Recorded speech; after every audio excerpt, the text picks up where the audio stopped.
Well, hello, everybody.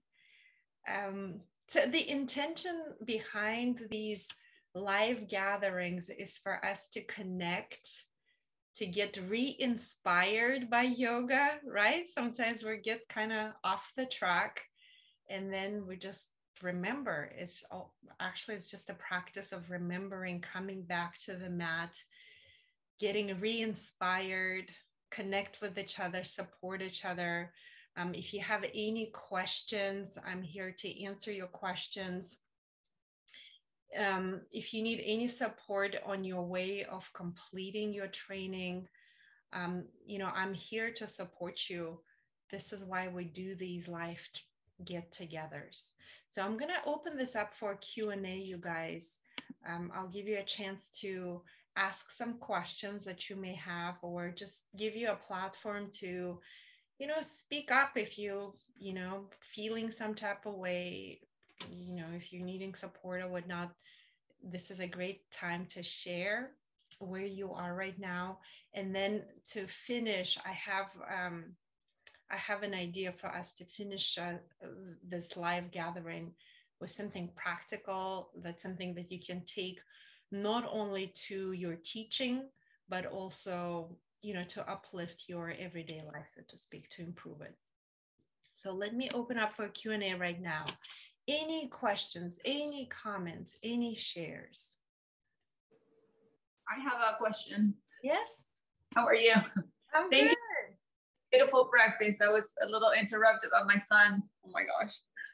I'm not looking too great. My question is, I kind of took a break because of personal issues in the family, but I just, I'm full force right now, and I want to finish and start, my practice again every day like I used to.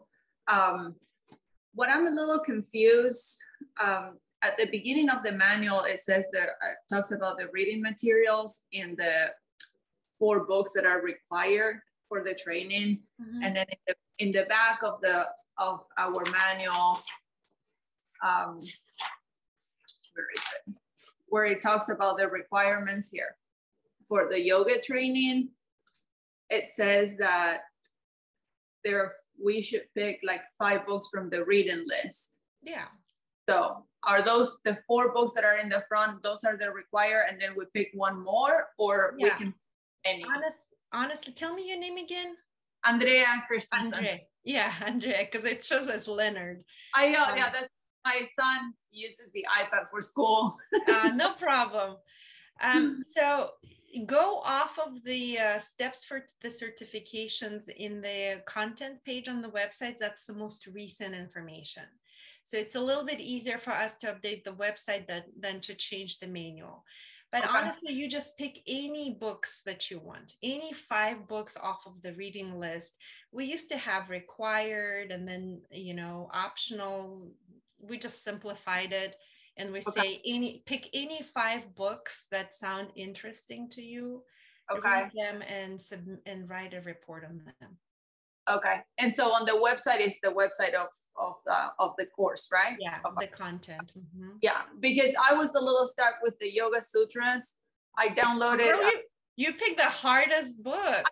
Well, because it says required reading at the beginning. Now I'm I feel like I can just stay for the rest of my life in the first 6 chapters, and this is such a complex book. I was like, how am I supposed to write? This is one of the reasons why we simplified it, and there is no longer a required reading.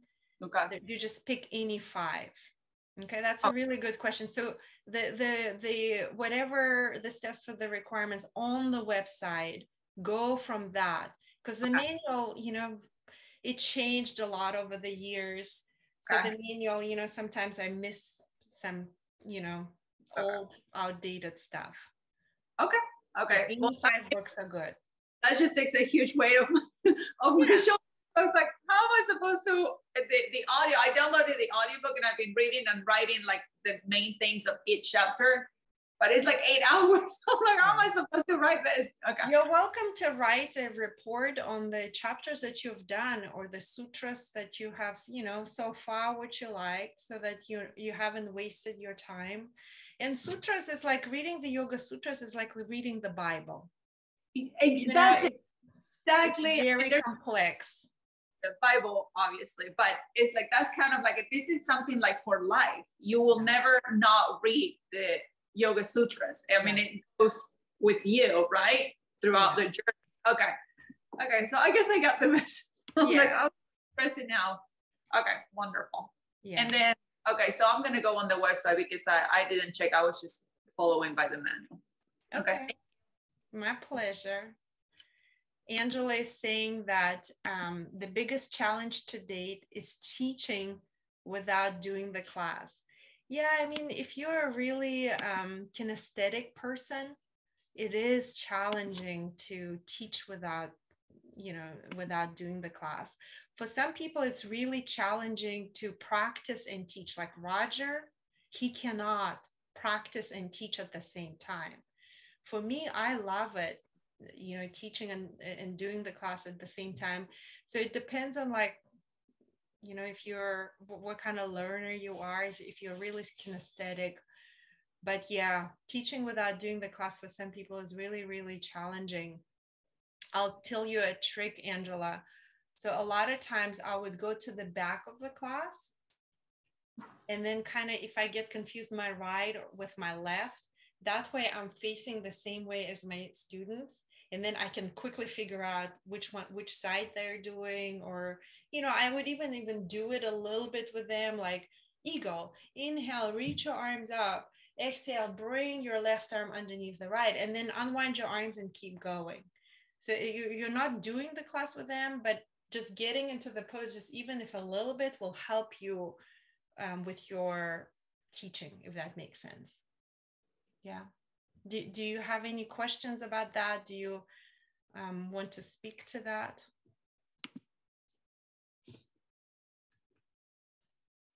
Albina, can you hear me? Yes.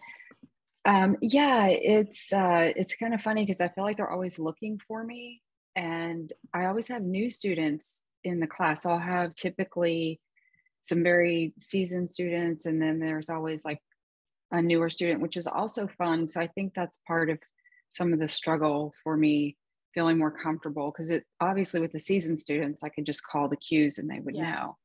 But with the new ones, they are, well, even the seasoned ones still kind of look to see what I'm, where I am or what I'm doing. So I think, like I said, so some people are visual learners. Some people are kinesthetic learners. Some people auditory, they listen and they learn. Some people are a combination of all of them together. So you as a teacher, a really masterful yoga teacher, will lean on all the modalities. So a lot of times I would, especially if I have new people in class, I would put the mat out there in the front, and I would do the pose really quickly, get them into the pose, and then get out of the pose and teach, and then come back, so you can incorporate the visual to it as well.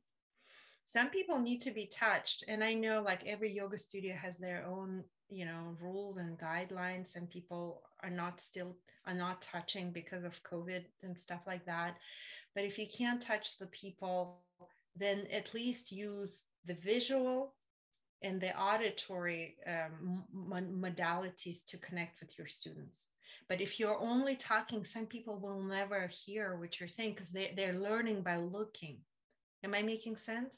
Yeah. So it makes sense to show the pose, and then if you need to get out of the pose really quickly, you can.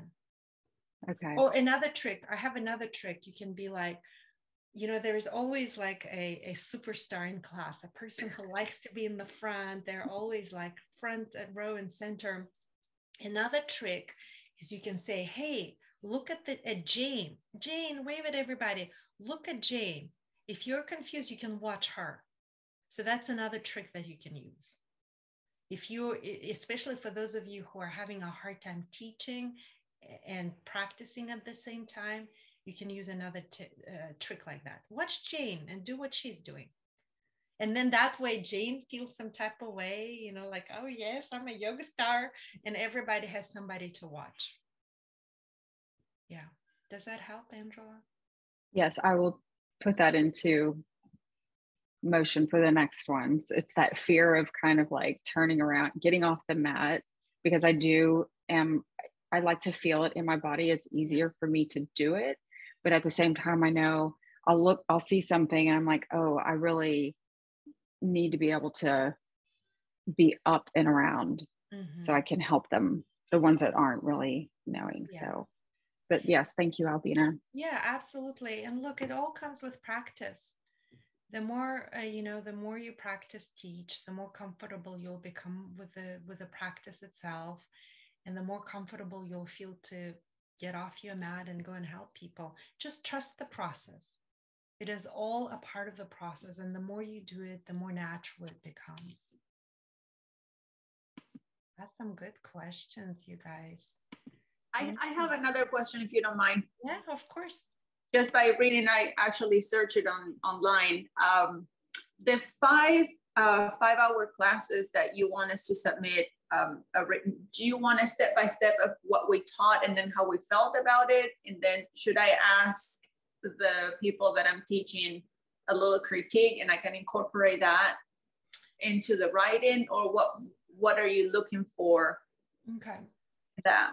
So usually, and I acknowledge that the pre-recorded self-study teacher training does not have the element of live training. So in our live trainings, we teach and receive feedback. So you're going to experience a little bit of that today. So you will experience a little bit of that today. But mainly, Andrea, what we are looking for, so mainly is like, how did the class feel, right? Did it feel like it flowed well, or the teacher was confident and comfortable? So I'm looking for feedback from a standpoint of not only the teacher teaching, but also you experiencing it as a student, so that you can learn what kind of teacher you want to be. Am I making sense? So look at it through the lens of a teacher, yoga teacher. For example, well, the teacher spoke really softly and I couldn't hear her, and it made me really frustrated. So my learning from that is that I need to project my voice so that everybody in class can hear me and they don't get annoyed. Am I making sense? Yes, yes. Or like the sequence felt off. It felt like the teacher was not prepared. It was it's more for the 300-hour advanced yoga teacher. Some of you guys are in our advanced teacher training, where like the sequence felt a little bit off. It wasn't well thought out, and it didn't feel good in my body because I tweaked my back. Therefore, I need to really prepare for my classes. I need to, when I put together the sequence, I need to practice this sequence before I teach it, so I don't cause injuries in my students. Okay. So look at it as from the perspective of you evolving as a yoga teacher. Okay. And then every class, I will prepare something different. Yeah. Okay. Yeah, I mean, the principles are the same. How was the teacher's presence? How was the class sequence? How did you feel as a student? So that essentially the goal is for you to evolve as a teacher. 100%. Okay. Yeah. Perfect. Thank you. Yeah, you're very welcome. Great questions, you guys. Hi, Albina. Hi, who is talking? This is Mamisi. How are you? Let me unmute. I have my phone because my audio on my computer is acting so silly. Let me pause.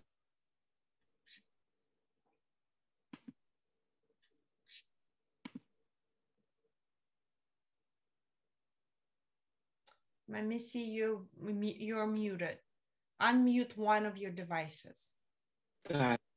There we go. Can you hear me now? Yes. I have a general question about teaching advanced students. Mhm. So as a new teacher, I seem to be intimidated by students that have been practicing for a very long time, or students that may know the sequence. And on one situation, I was teaching a class in at the Bel Air location, hot yoga. And I teach slow, right? I want students to kind of slow down and not make it like, I don't want the yoga class to be about exercising. I really want it to be active meditation. And what I got from the whole class is that they kind of took over. They took over, they continued on, and they did, you know, fast chaturangas, etc. And so I just want, you know, some feedback on that, because that's my intimidation, because I tend to meet up with people that pretty much know what they're doing. Mhm. And so I want to gain some confidence on, I guess, leading a class a little bit better than I've been doing. Yeah, it's a really good question. As a new teacher, I can understand, you know, where you're coming from, Amisi. So thank you for asking the question. I'm going to give you a twofold answer to that question. Okay. One is that even the most advanced students are coming to yoga to experience a led class.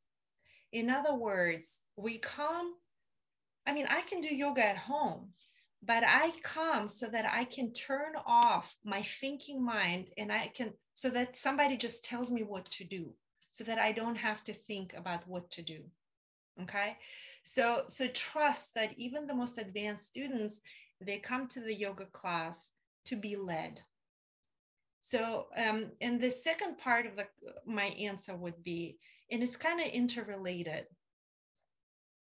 So it is easy. I've been in that position. It is so easy to get intimidated by a really advanced student. That's why the teacher training, our teacher training, is ultimately not about teaching the asana or alignment. I mean, of course, that content is in our teacher training. But the biggest emphasis that Roger and I make in our teacher trainings is for you to uncover your innate power, your confidence, your belief in yourself. So that way, I mean, you can learn the poses. That shit, I mean, easy in comparison to truly stepping into your power. But when you trust yourself and you trust that your desire to teach yoga and give this gift from your heart to your students is more than enough to lead a really powerful class.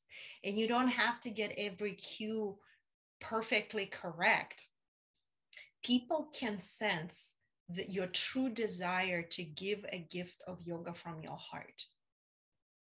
So before you go to teach, I invite all of you to remember to connect and to embody the true reason why you're doing it. And I'm willing to bet that the true reason why you're teaching yoga, because you love it. You want to share this gift with others. So energetically, before you step out on the mat, teach that. Now, because I want you to avoid, when you come from a place of love and service to others, you're no longer caught up in the power struggle. Because what you're describing right now is a power struggle. Well, I'm the teacher. You better do what I'm telling you to do. And that bitch is like, oh yeah, you don't know what you're doing, so I'm gonna do my own shit. Do you know what I mean? So then it becomes a power struggle, and then it's ugly. You're like, I'm gonna teach extra slow. Do what I'm telling you to do. I mean, not obviously, but subconsciously. And the other girl is like, oh yeah, I'm gonna do it extra fast, and I'm gonna do 10 more chaturangas just to piss you off. Or do advanced poses or do anything. Yeah, I get it. But I just let them take over. If they do that, I just kind of ignore that. And I'm just trying to find a happy space, you know, where I'm confident, because I think I'm confident, right? I know I'm confident, but you know, when someone knows a little bit more. Yeah, and just so everything is energy. Everything is energy. So when you connect to your love and passion for yoga and your desire to serve people and give love from your heart, then energetically you are in a different space, and the students can also feel it. And also remember, Mamisi, that what people do with your gift is none of your business. It's one of the most important lessons that I've learned in my life. What people do with your gift is none of your business. It's their karmic path to walk. As long as you are 100% clear, I give from my heart. What she does with it, it's her own. It's not about you. It's her own thing. Maybe she has to do 15 chaturangas between every pose to like let go of some of the steam. You don't know. So don't take it personally. Yeah. Don't be sensitive. Exactly. Does that help? I'm giving you a little bit more of the obvious answer. I'm giving you more of a less obvious energetic vibration of it. Okay. No, that's fine. I wrote your quotes down. I got it. Yeah, and when you take that charge out of it, which the charge comes from, let's face it, power struggle, power trip, when you take that energetic charge out of it, you're no longer going to be hooked and triggered by it. So if she does her advanced poses and takes over the class, you are clear. It's no longer triggering you. Right now, it's triggering you because you feel, insecure. Insecure, yeah. You feel insecure. But the moment you connect to like, I'm here to serve, I'm here because I love this. This is the best. This is my best offering. Yeah. Then you're no longer triggered by it. Am I making sense? Yeah, that's fine. That's fine. I've also seen where, yes, and thank you for all of that information so much. I've also seen where teachers will stop the class and tell everyone to listen to them. I don't have that voice yet to do that. So I guess I'm just going to have to just work on it, but I'm going to take everything that you just said and just kind of analyze it a little bit more. Yeah. I mean, Mamisi, me right now and me, let's say 10 years ago, 5 years ago, I would have given you a different answer. Ooh. Back then, because I'm no longer about the power struggle or power trip. 5 years ago, I would have told you, I am the alpha in the room. Bitch, bend the knee. Please stop. I would have totally. And Brenda knows me. Like, for those of you who've known me back then, Bettina is nodding. 5 years ago, I mean, not obviously, I wouldn't say it, but my energy would be that bend the knee. I am the alpha here. You do what I tell you to do. Okay. And like, I want to feel like I'm more evolved now. Now I'm like, look, this is what I'm offering from my heart. If you want it, take it. If you don't want it, what people do with my gift is none of my business. Wow, I like that. I wrote it down. So yeah, it's all a part of your personal growth. Thank you. And look, I was a really powerful teacher when I was coming from the energy, bend the knee. I am the alpha in the room. You do what I tell you to do. It's a very powerful class, but energetically, the vibration is below the line vibration. Ultimately, it's not coming from love. It's coming from, I'm going to be more powerful than you. I'm going to put myself in a position of authority. Yeah, I do walk into the class when I teach wanting people not to make yoga an exercise. So that's a bias already. Like, this is not an That's your own thing, Mamisi. What's wrong? I mean, look, I'll confess, when I started practicing yoga back 20 years ago, it was totally about exercise. I wanted to look hot. That's why I practice yoga. And now 20 years later, I'm like, oh, it's actually about like God and like connecting to something bigger than me. But back then, I just wanted to look hot. That's why I did yoga. That's okay. Respect where they're coming from. It is none of your business. Your business is to offer the gift. What they do with it is none of your business. If they want to exercise, let them. Eventually, even if they do 50 chaturangas, eventually the gift of yoga is going to work. The magic of yoga is going to work no matter what. It just may take a little bit of time. Is that Thank helpful? Actually, it's very, very helpful. Yes, Good. thank you. My pleasure. Good questions, y'all. Anybody else? Hey, I have a question, and actually it's really interesting. Sorry, I'm Millie, by the way. Hi, Millie. It's super interesting to me hearing the last discussion, because I genuinely feel that might be the person that is like trying to do the too much. So I think it's because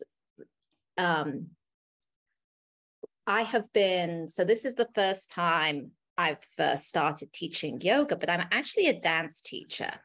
And I felt like initially the transition would be very easy, but actually it has been very hard for me to get the energy right.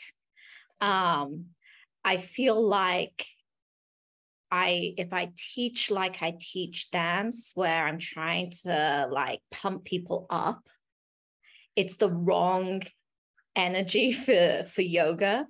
Or maybe it's not. Maybe it's a confidence thing as well, in terms of I have been lucky enough to have some friends of mine that have practiced yoga for a while that have let me try and teach them and take them through, and just say, hey, I'm training. Let me see how you feel about this.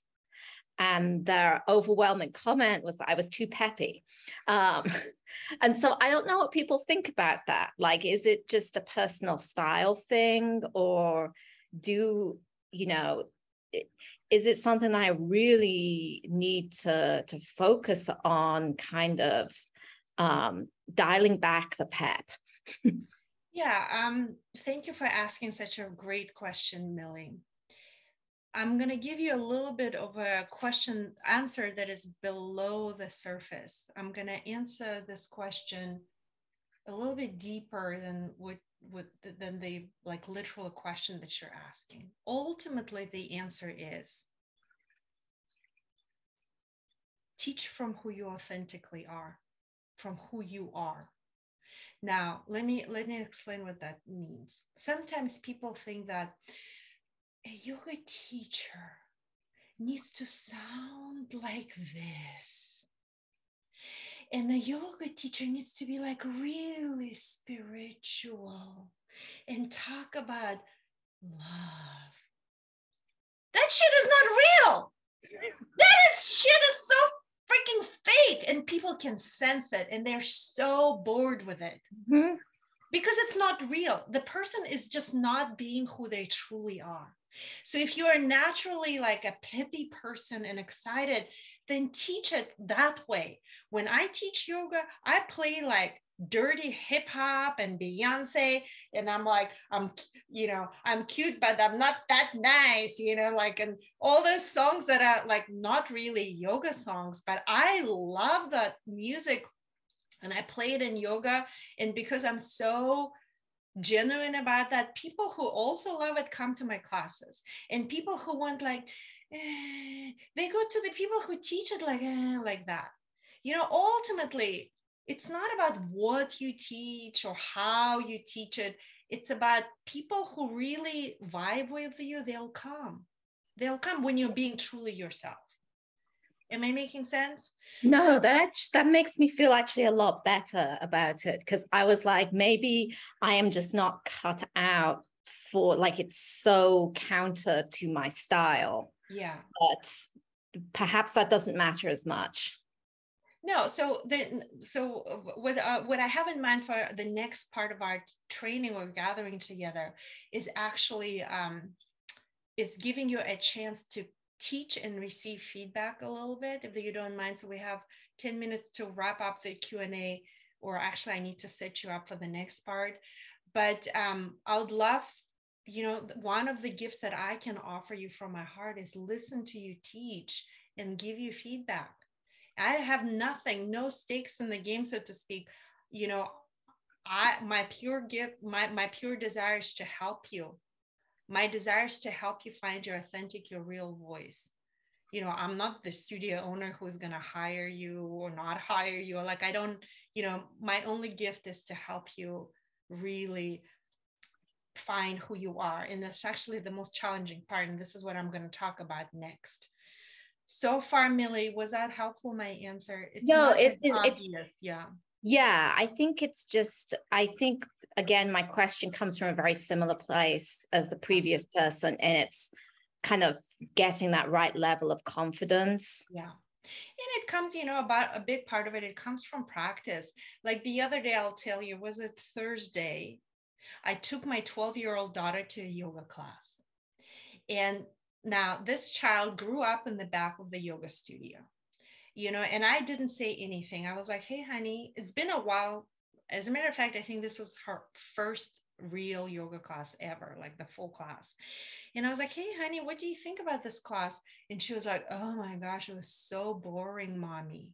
And I was like, well, why do you think it was so boring? She was like, well, the teacher kind of talked monotone and just weird. It just, like, even that 12-year-old child picked up that the teacher was pretending to be somebody she's not. She was talking like that and very like that. So my kid picked up that the teacher was not like in her true essence, so to speak. And she was like, Mom, your classes are so different. You play like hip hop and you're like yelling at like you're so loud. Like, what's going on? Like, I thought everybody taught yoga like that, you know? And I told her, actually, teaching yoga is uniquely, it's like depends on the teacher, how the teacher teaches, what their personality is like.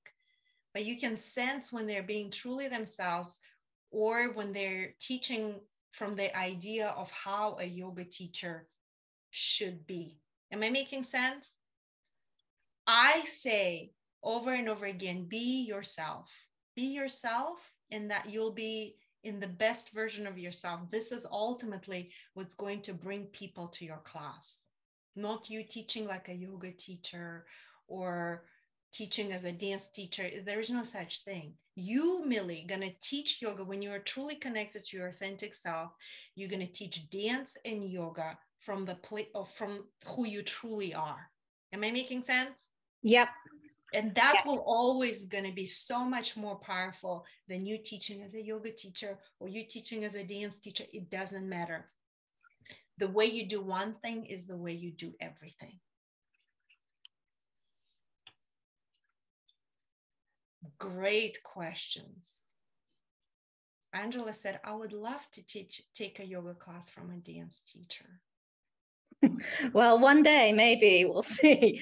Okay, we're going to do it right now.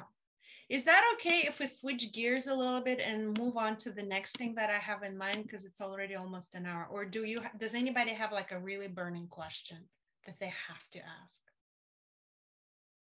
Okay, if not, Andre, you have one more? Go ahead. No, I'm not being very profound today, but I really appreciate everybody's questions and answer. And what you just said, it really helped me because I'm lacking confidence. Like I'm teaching my daughter and her volleyball friends just to get talking. And I don't want to use like English is my second language as an excuse, but it is because there's like, when you say teach from your heart, there is so much that wants to come out. And I was like, and my brain is trying to process how I do it. And sometimes I start speaking Spanish and the only one that understands is my daughter. So I really appreciate you saying that. I think that the more, it's like anything in life, the more you practice, the better you become. And I really appreciate you saying, you know, that we have to teach from who we really are. I'm not I will never be that yoga teacher. I'll be like, you know, because that's, you know, kind of my vibration. But going back to the certification, that will be my last questions. The number 4 that says that submit 3 written class critiques for Rogers, Albinus, and your own. 3 for each of you or 3 in total? Total. Okay, perfect. That's all. Then we can, thank you.